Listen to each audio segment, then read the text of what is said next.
All right, let's keep the discussion going with Director of Research at the Government Accountability Institute, Seamus Bruner, and criminal defense attorney and former federal prosecutor Andrew Tchaikovsky. Andrew, I'm looking at these charges like I'm a gun owner, and I make sure that I dot every I and cross every T because these charges, you know, they would bury anybody else below the jail if this happened.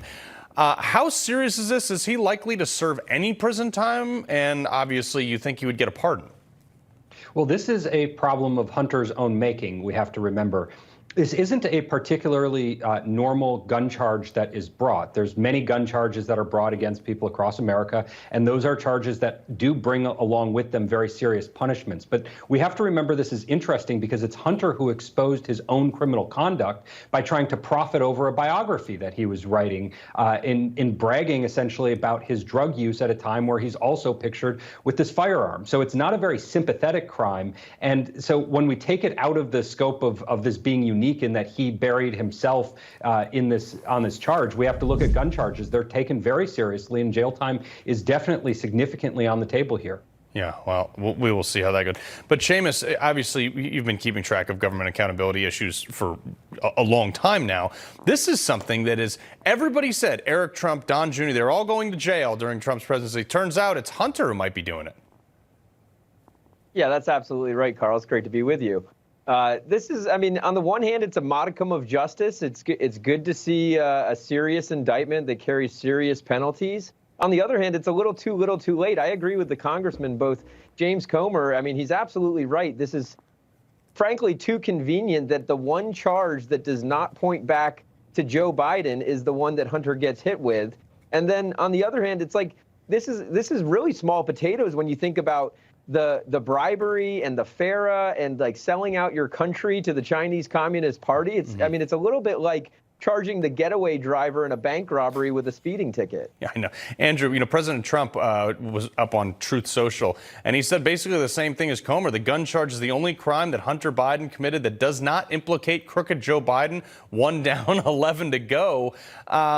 Even in this scenario, though, this is like, you know, ripe because Joe Biden, if we all recall, he was the originator of the gun-free zones. He's been hard on gun crime his entire career, and now his own son. Does this take any credibility away from any type of, or does it lend any credibility to any type of prosecution? Might it be used in the trial?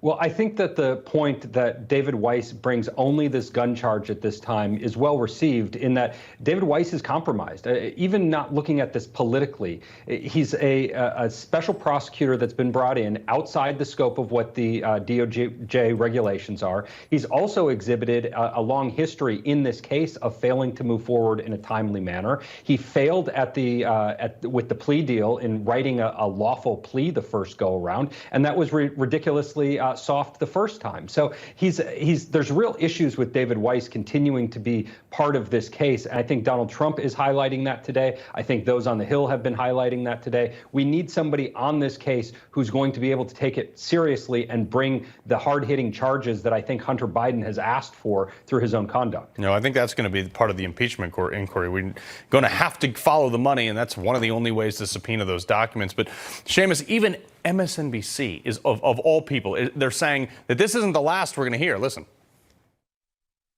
This indictment unveiled dealing only with the gun and drug charges. I think it's reasonable to presume we have not heard the last of charges against the president's son.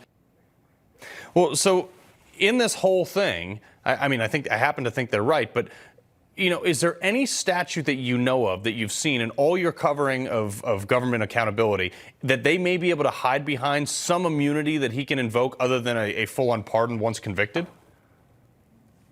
Well, I think once convicted, I mean, a pardon is absolutely on the table. You saw Roger Clinton, Bill Clinton's brother, got a pardon for cocaine charges back in the 90s. So I don't think the Bidens are above pardoning Hunter Biden. And honestly, this story's never really been about Hunter Biden or his drug usage or his prostitute usage or his gun, illegality. This has always been about Joe Biden. So, I mean, the impeachment ought not to focus on Hunter Biden. It ought to focus on Joe and any potential crimes that he may have committed. And I'm glad you played the MSNBC clip. You can see that the left-wing media is now turning on the Bidens. I mean, you saw it with the David Ignatius Washington Post piece yesterday. You've seen it with CNN, and their legal experts have been calling attention to this. So it really does feel like the tide is turning. Yeah, 10 seconds, Andrew. Do you see this playing out, or do you see it actually going to trial? Based on the statements today from his defense attorney, I think he's going to play this out as something that is inappropriate at this point, and he's going to try to raise it up the appellate channels. Wow, amazing. Well, Seamus, Andrew, appreciate you joining us.